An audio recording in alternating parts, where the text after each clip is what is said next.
Nama Kaisang Pangarep meraih elektabilitas tertinggi dari hasil survei terbaru Lembaga Indikator Politik Indonesia untuk Pilgub Jawa Tengah. Apakah hasil survei ini akan memuluskan langkah Kaisang untuk merebut kursi Jawa Tengah 1? Ketua Partai Solidaritas Indonesia Kaisang Pangarep menjadi salah satu nama yang memiliki elektabilitas tertinggi di Pilgub Jawa Tengah dari hasil survei terbaru Indikator Politik Indonesia. Dari simulasi terhadap 20 nama calon, putra bungsu Presiden Joko Widodo tersebut berada di peringkat pertama dengan elektabilitas 17,7%. Sementara di posisi kedua dan ketiga ditempati Kapolda Jawa Tengah Irjen Pol Ahmad Lutfi dan mantan Wakil Gubernur Jawa Tengah Taj Yassin Maimun. Nama Kaisang juga masih berada di posisi teratas dari hasil simulasi terhadap 10, 8, dan 6 nama calon yang diajukan ke responden. Menurut Direktur Eksekutif Indikator Politik Indonesia Burhanuddin Muhtadi, elektabilitas Kaisang yang melejit di Jawa Tengah tidak bisa lepas dari peran Presiden Joko Widodo. Apalagi belakangan ini Kaisang justru lebih gencar belusukan di Jakarta. Kaisang ini kalau kita runut secara sistematik sebenarnya lebih terlihat berkampanye di Jakarta ketimbang di Jawa Tengah. Gitu kan. Jadi kalau kita lihat kan sebenarnya belusukan dia itu lebih banyak di Jakarta. Tetapi di Jakarta kita dapat informasi dari beberapa survei yang dirilis, elektabilitas Kaisang sangat tidak kompetitif. Sementara di Jawa Tengah, meskipun belum sistematik kinerjanya secara elektoral, tetapi dukungan kepada Kaisang cukup lumayan.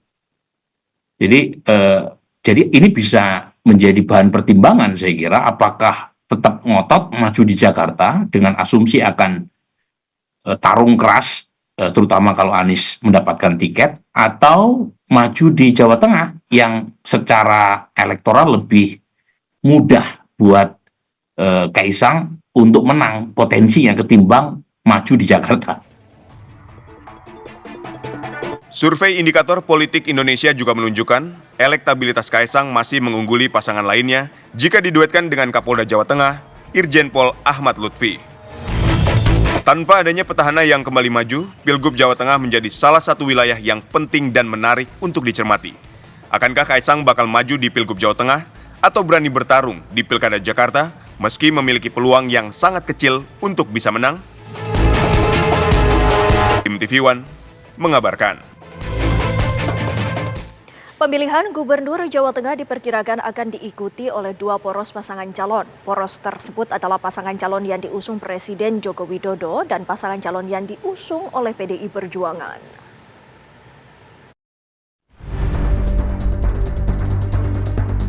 Pemilihan Gubernur Jawa Tengah menjadi salah satu yang menarik untuk disorot.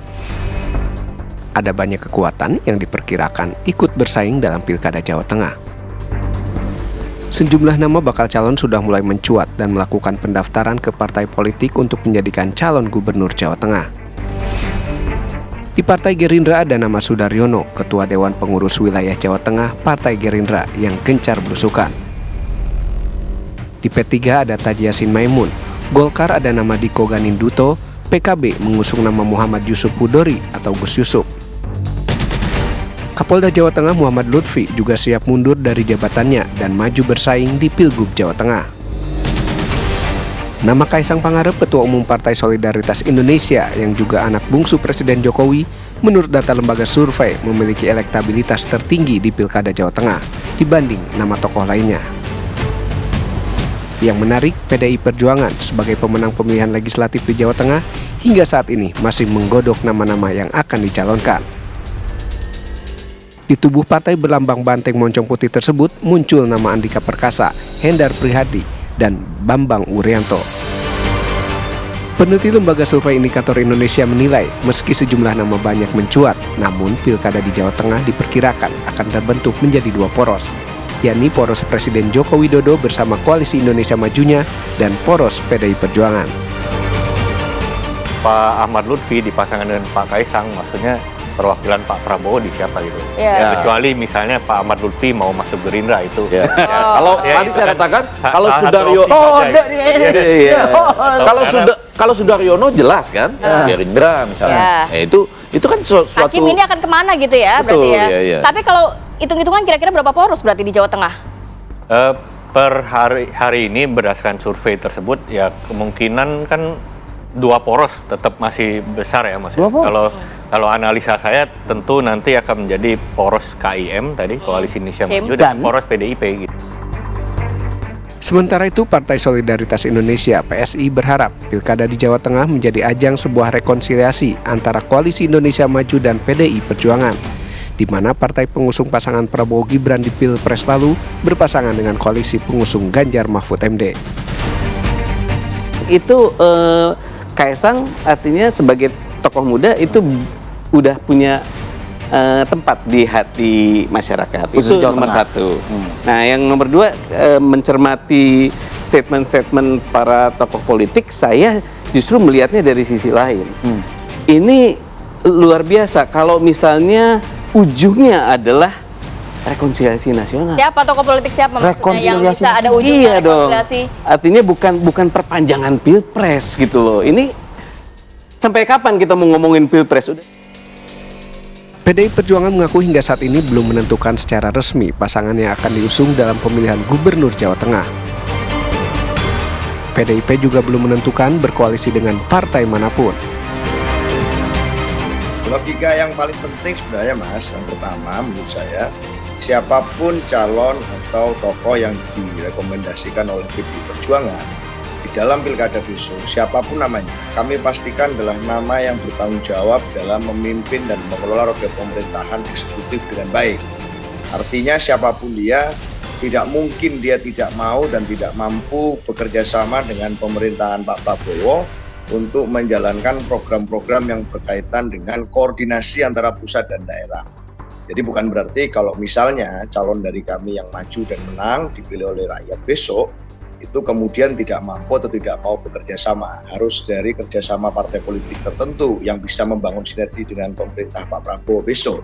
Kami pastikan bahwa calon-calon kami pun juga mampu untuk menjalankan program kerakyatan yang berpihak pada rakyat dan berorientasi pada visi dan pembangunan yang dibangun oleh pemerintahan secara bersama-sama. Peta politik di Pilkada Jawa Tengah memang masih mencair. Sejumlah partai politik masih membuka lebar peluang untuk berkoalisi. Mereka juga belum menentukan partai mana yang akan dijadikan sebagai mitra koalisinya. Tim TV One mengabarkan. Badan Musyawarah Suku Betawi 1982 merekomendasikan 5 putra daerah asli Betawi sebagai bakal calon kepala daerah Jakarta. Informasi selengkapnya sesaat lagi.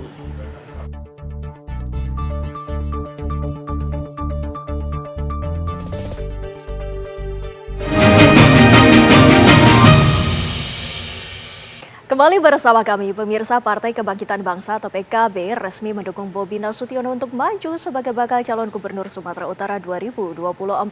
PKB juga mengusulkan nama Nagita Slavina sebagai calon wakil gubernur untuk mendampingi Bobi.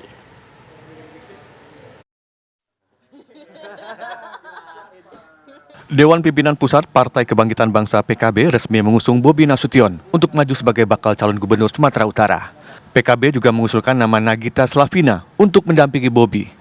Wakil Ketua Umum PKB Jazilul Fawait menyatakan usulan tersebut tentunya akan didiskusikan dengan partai yang tergabung dalam koalisi. Saya sampaikan ke Mas Bobi, memang kan ini zaman media sosial, zaman elektoral. Kami usulkan yang mendampinginya itu Mbak Nagita Slavina. Iya, usulan. Nanti supaya dibahas bersama partai-partai yang lain tentunya. Iya kan? Apa di sana belum ada elektoral? Nanti dilihat. Tapi salah satu contoh yang diusulkan oleh PKB, saya yakin terbuka partai yang lain untuk mengusulkan nama perempuan yang akan mendampingi Mas Bobi. Kira-kira begitu. Bobi Nasution menyatakan akan mempertimbangkan usulan untuk menggandeng tokoh perempuan sebagai calon wakil gubernur karena memang tengah menjadi isu sentral untuk membangun sumber daya manusia. Dari Gus tadi menyampaikan, dan ini juga sesuai dengan apa yang disampaikan teman-teman tokoh-tokoh NU Nahdliyin yang ada di Sumatera Utara, memberikan masukan agar kalau bisa yang mendampingi menjadi calon wakil gubernur itu dari tokoh perempuan, karena isu ini juga menjadi isu sentral untuk membangun sumber daya manusia yang unggul untuk mencapai Indonesia Emas 2045. Tokoh perempuan, sektor perempuan ini juga dianggap sangat penting untuk bisa mensukseskan Indonesia Emas 2045. Ini akan kami pegang teguh, yang akan kita bicarakan juga dengan partai koalisi. Bobi Nasution saat ini sudah mendapat dukungan dari 7 partai yang disebut super koalisi, yakni PKB, Gerindra, Golkar, Nasdem, PAN, Demokrat, dan P3. Dari Jakarta, tim TV One mengabarkan. Mantan Gubernur Sumatera Utara Edi Rahmayadi bergerilya mencari dukungan partai politik untuk mengusungnya pada Pilgub Sumatera Utara. Setelah menjalani tahapan wawancara di DPD PDI Perjuangan Sumut, Edi optimistis partai berlambang banteng moncong putih akan mengusung dirinya dalam Pilgub Sumut 2024.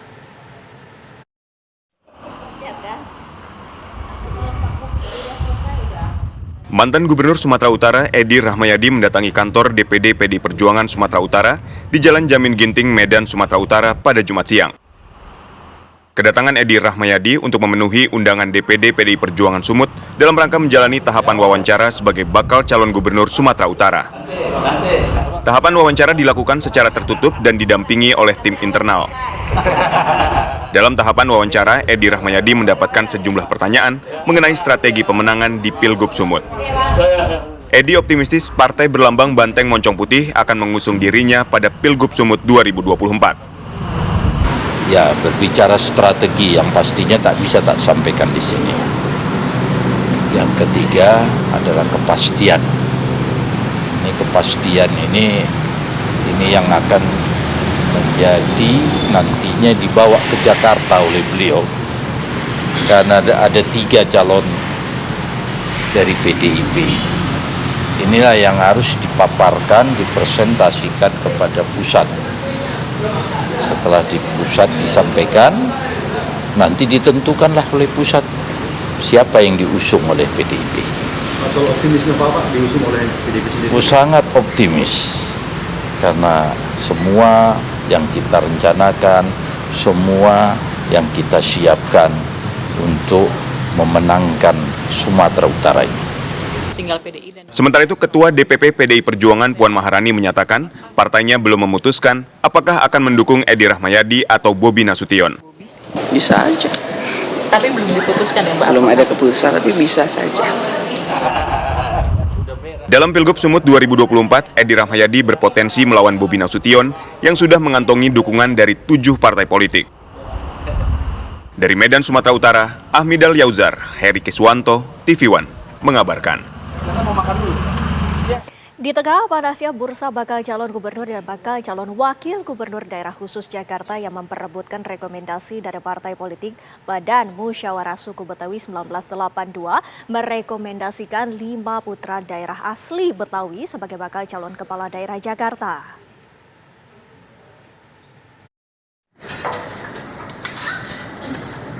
Badan Musyawarah atau BAMUS Suku Betawi 1982 menyebut 5 nama yang dinilai cocok menjadi bakal calon gubernur daerah khusus Jakarta dalam Pilkada 2024. Ketua Umum BAMUS Suku Betawi 1982 Zainuddin mengatakan, nama-nama yang akan diusulkan kepada partai politik adalah Marullah Matali, Lutfi Hakim, Zainuddin, Delame Firdaus, dan Muhammad Ihsan. Marullah Matali saat ini menjabat sebagai Deputi Gubernur Jakarta bidang budaya dan pariwisata. Lutfi Hakim dan Muhammad Ihsan merupakan Ketua Umum Forum Betawi Rempuk FBR dan Forum Komunikasi Anak Betawi atau Forkabi. Adapun Delame Firdaus merupakan anggota DPD RI Daerah Pemilihan Jakarta dan terakhir Zainuddin yang menjabat sebagai Ketua Umum BAMUS Suku Betawi 1982. Usulan nama-nama tersebut berasal dari konsolidasi Bamus dengan para sesepuh dan tokoh adat dalam rangka menyongsong Pilkada 2024. Nama-nama tersebut akan segera direkomendasikan ke seluruh partai politik di Jakarta. Menurut Zainuddin, sudah ada 3 partai politik yang meminta rekomendasi nama tokoh Betawi untuk dijadikan bakal kandidat kepala daerah Jakarta. Kalau ada filosofi dalam demokrasi, Vox Populi Vox Dei, suara rakyat suara Tuhan, kalangan Betawi memplesetkan ini, Vox Betawi Vox Dei, suara Betawi suara Tuhan. Jadi, no Betawi no party. Kalau nggak ada Betawi, kita anggap tidak ada partai yang tumbuh dan berkembang di Jakarta. Jumlah suara suku Betawi pada Pilkada Jakarta mendatang menurut Zainuddin mencapai 3 juta suara. Oleh karena itu, ia merasa sudah seharusnya Jakarta dipimpin oleh putra daerah. Namun melihat dinamika yang berkembang, Bamus suku Betawi tidak akan memaksakan putra daerah sebagai cagup, tetapi cukup maju sebagai cawagup. Dari Jakarta, Zainuddin Duhan, Muhammad Ishak, TV One mengabarkan. Dan pemirsa, sejumlah informasi lainnya masih akan kami hadirkan di Kabar Pemilu Kada. Tetaplah bersama kami.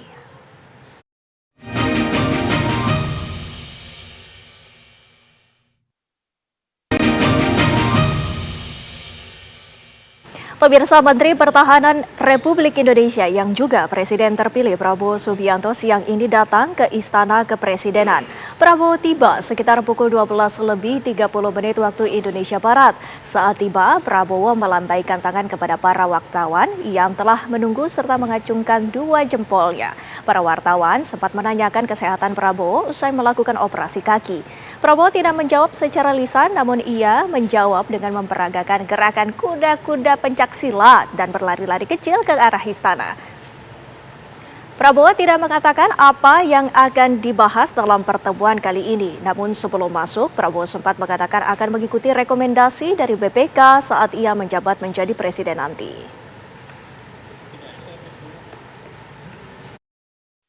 BPK andalan kita, BPK ke depan harus lebih ketat mengawasi. Kita tidak menginginkan kebocoran-kebocoran, kita tidak menginginkan uang rakyat tidak bisa dipertanggungjawabkan. Setiap rupiah harus kita amankan, harus kita yakinkan berguna untuk bangsa dan rakyat. Oke? Bakal calon gubernur Jawa Barat dari Partai Nasdem, Ilham Akbar Habibie, belusukan ke tempat pengelolaan sampah mandiri Kelurahan Jati Handap, Kecamatan Mandala Jati, Kota Bandung. Ilham Akbar Habibie menyaksikan warga mengelola sampah organik dan anorganik menjadi barang bermanfaat.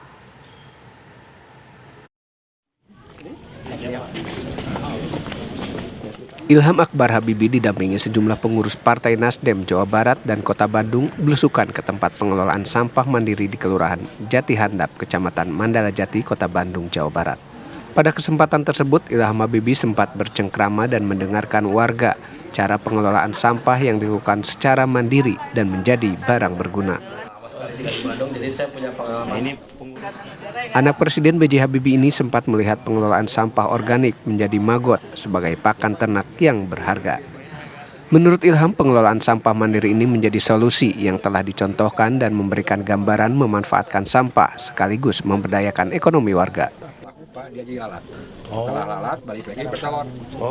Solusi yang telah dicontohkan di sini adalah bagian dari program Kampung Iklim itu sangat bagus, memberi gambaran bagaimana kita bisa lebih memanfaatkan sampah yang ada dengan sekaligus juga memberdayakan ekonomi di setempat. Jadi di sini.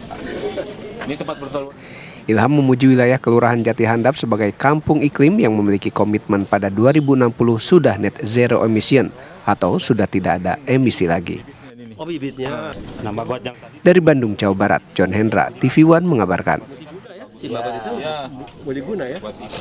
Dia itu Indikator Politik Indonesia memaparkan hasil survei elektabilitas calon gubernur di Pilkada Jawa Barat 2024. Nama mantan Gubernur Jawa Barat Ridwan Kamil, mantan Bupati Purwakarta Deddy Mulyadi, dan Alfiansyah alias Komeng menempati posisi teratas di dua simulasi survei yang dilakukan. Lalu bagaimana pendapat generasi Z dan generasi milenial? Apakah mereka setuju RK kembali maju di Pilgub Jawa Barat?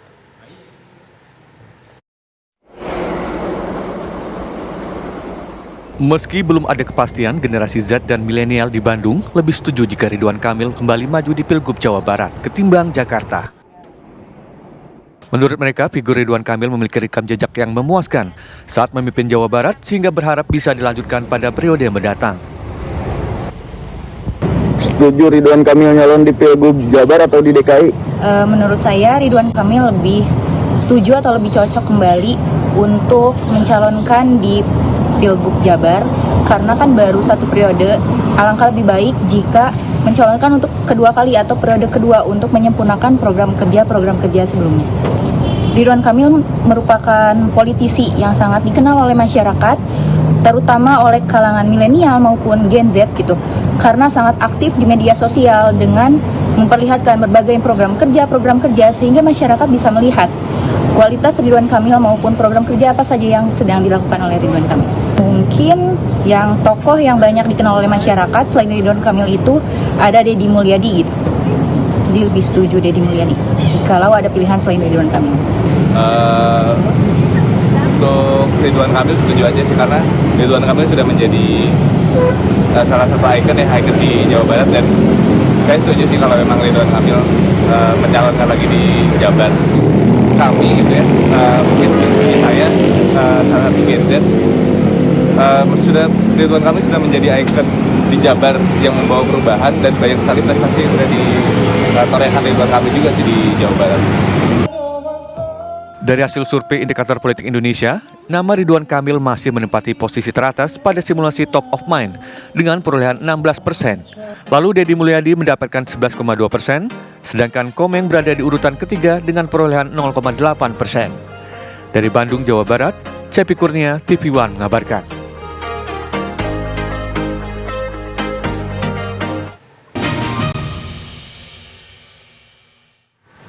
Pemirsa, Ketua Umum Partai Solidaritas Indonesia Kaisang Pangarep hari ini dijadwalkan mengunjungi kantor DPP Partai Keadilan Sejahtera.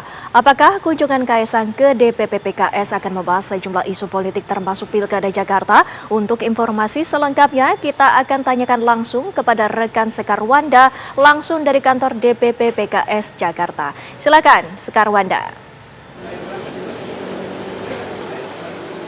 Ya, Windy dan juga pemirsa, Dewan Pimpinan Pusat Partai Keadilan Sejahtera atau PKS pada hari ini memang mengadakan sejumlah agenda. Di antaranya adalah agenda yang saat ini sedang berlangsung yakni silaturahmi kebangsaan, di mana Presiden PKS yakni Sah Ahmad Syaiqo akan bertemu ataupun sedang berlangsung pertemuan antara Presiden PKS Ahmad Syaiqo dengan Ketua Majelis Permusyawaratan Rakyat yakni Bambang Susatyo.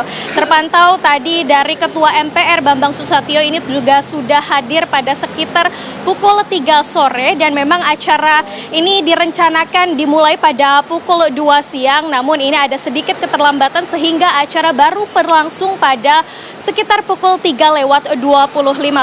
Nah, tak hanya pertemuan dengan Ketua MPR saja, pada hari ini juga akan dilaksanakannya undangan ataupun acara silaturahmi antara Presiden PKS yakni Ahmad Syaiqo dengan Ketua DPP PSI yakni Kaisang Pangarep, yang mana direncanakan akan bertemu pada pukul 4 sore nanti. Nantinya juga akan ada sejumlah jajaran DPP PKS yang juga akan hadir untuk menyambut dari Ketua DPP PSI, yakni diantaranya ada Presiden PKS Ahmad Syaiqo, lalu juga ada Sekjen Habib Abu Bakar Al-Habsyi, lalu Ketua Majelis Syuro yakni Salim Segaf Al-Jufri, Wakil Ketua Majelis Syuro Hidayat Nur Wahid serta Bendahara Mahfuz Abdurrahman. Nah pemirsa, nantinya kita juga akan terus mengabarkan kepada Anda dan juga memantau begitu apa saja topik pembahasan dan juga pembicaraan yang akan dibicarakan pada hari ini antara Ketua DPP PKS dengan Ketua DPP PSI Kaisang Pangarep. Untuk sementara demikian, Windy, saya kembalikan kepada Anda di studio. Kaisang Pangarep rencananya akan mengunjungi kantor DPP PKS pada pukul 4 sore nanti. Terima kasih Sekar Wanda atas laporan Anda. Pemirsa, Partai Keadilan Sejahtera resmi mengusung Murad Ismail sebagai bakal calon gubernur Maluku. Partai Keadilan Sejahtera juga memberikan surat keputusan rekomendasi dukungan untuk pasangan Anwar Hafid dan Reni A. Lamajido maju dalam pemilihan gubernur dan wakil gubernur Sulawesi Tengah.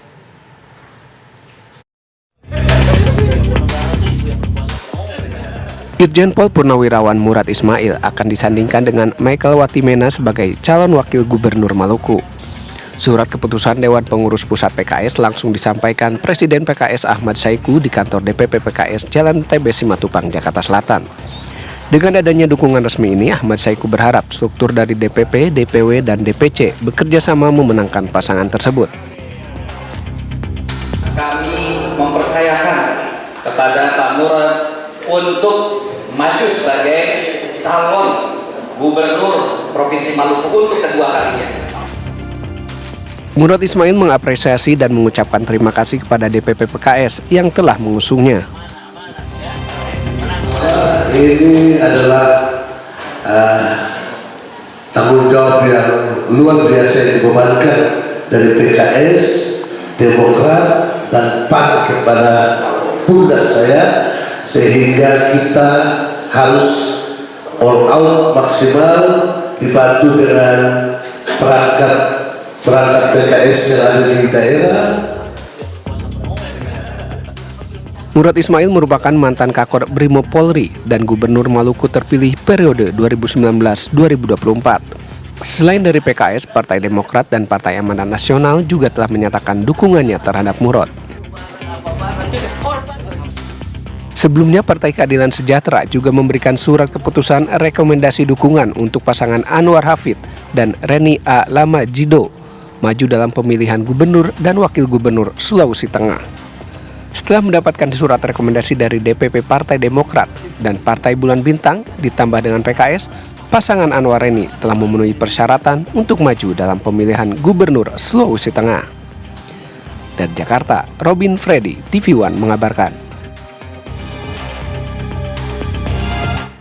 Pidato Ketua Umum PDI Perjuangan Megawati Soekarno Putri yang mengkritik penyidik KPK dalam kasus Harun Masiku menjadi sorotan.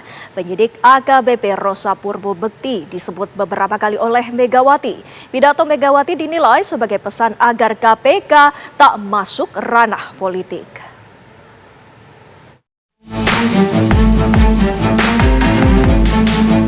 Ketua Umum PDI Perjuangan Megawati Soekarno Putri angkat suara mengkritik penyidik KPK yang menyita ponsel milik Sekjen PDIP Hasto Kristianto saat pemeriksaan kasus Harun Masiku. Megawati menyatakan dirinya juga pernah dipanggil oleh penegak hukum.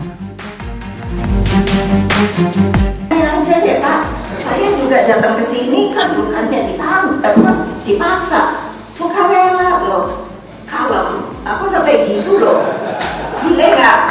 Nah kalian takut itu dari juga datang baru nih, terus cuman gitu tampang lu. Terus kan bawa emak ke toko lu. Saya bilang sama dia toh, lo berani datang nggak? Tahu masa kalah aku aja datang 3 kali lo tahu juga. Yo datang lo ini Bu. Terus apa sih? Sing manggil kamu tanyain namanya gitu kan, namanya Rosa, yo tulis lo, ibu bilang yang manggil Pak Hasto namanya Rosa. Nah kalau lo berani nulis tuh, lo angkat tangan ya Pak, enak aja emangnya siapa dia?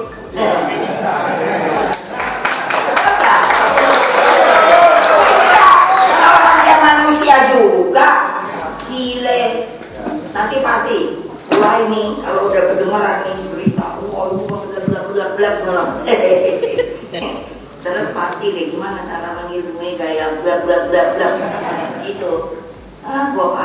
seluruh ahli hukum mau datang semua nggak ikut saya? Ayo. Enak aja. Yang korupsi didiemin, terus orang yang ini gile, Nasri Kusnadi, Kusopo.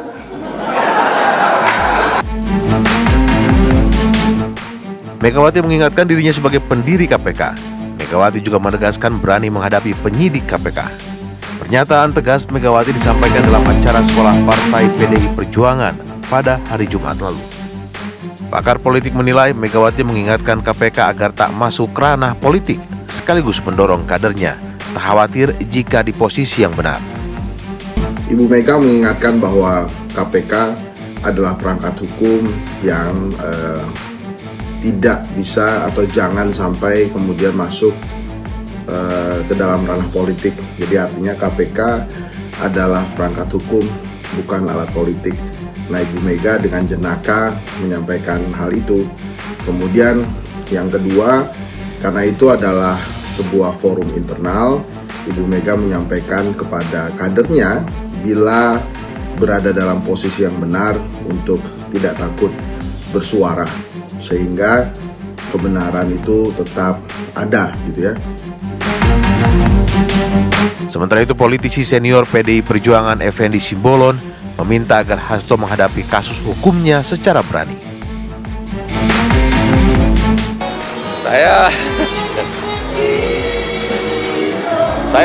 Saya berharap begini ya. Proses hukum biarlah kita hormati, ya. Kita tidak bisa intervensi ke proses hukum siapapun, ya. Jadi saya tidak ingin menafsir apa yang disampaikan oleh Ibu Mega. Tapi ketika Mas Hasto dipanggil ya sudah, patuh aja. Kalau ketika Anda bersalah ya Anda mengambil peran itu. Tapi kalau tidak bersalah ya sudah. Nggak usah cengeng lah berpolitik, ya. Ketika kita sudah dalam posisi saya nggak bilang on the right track, on the track lah. Ya sudah, dengan segala konsekuensi ya harus. Dalam pidatonya Megawati juga menyampaikan pesan soal konsep kebangsaan. TV One mengabarkan.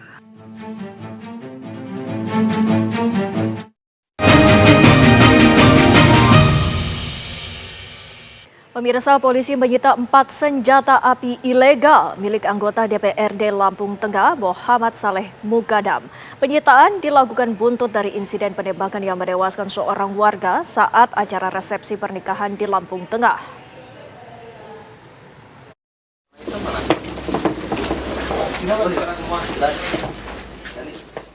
Empat senjata pabrikan disita polisi dari hasil penggeledahan di 3 lokasi berbeda, yakni 2 rumah di Kabupaten Lampung Tengah dan 1 rumah di Kota Metro Lampung. Tak hanya senjata, polisi juga menyita amunisi peluru, magasin, tas senjata, dan alat pembersih senjata api dan juga dokumen keanggotaan Garuda Shooting Club. Polisi memburu pemasok senjata api ilegal tersebut. Dari hasil penyidikan, tersangka Muhammad Saleh Mukadam dijerat dengan pasal 359 KUHP dan pasal 1 ayat 1 Undang-Undang Darurat dengan ancaman hukuman 5 tahun dan 20 tahun penjara. Jadi memang dibawa dari rumah gitu. Dari perkara ini atau dari kasus ini nanti kita kembangkan diantaranya kepemilikan senjata, kemudian asal muasal senjata, kemudian juga mungkin hal-hal yang semuanya terkait dengan masalah ini akan kita kembangkan. Tapi keseluruhan senjatanya bukan rakitan? Kalau kita lihat di sebelah kanan, jadi bisa dilihat rata-rata ini adalah senjata pabrikan, bukan senjata rakitan. Kalau pengakuannya hanya digunakan pada saat begawe, tapi karena ini tanda kutip sekali lagi ilegal, dari surat menyurat dan lain-lain tidak kita dapatkan, maka patut diduga dan lain-lain untuk sebagai tindak pidana lain. Makanya sekali lagi kami mendalami pasal yang kami kenakan di sini, diantaranya kepemilikan senjata api ilegal.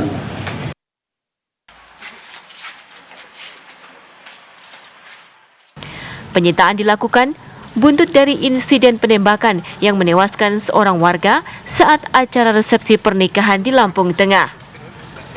Tragedi tersebut terjadi di Dusun 1 Mataram Ilir, Kecamatan Seputih, Surabaya, Kabupaten Lampung Tengah.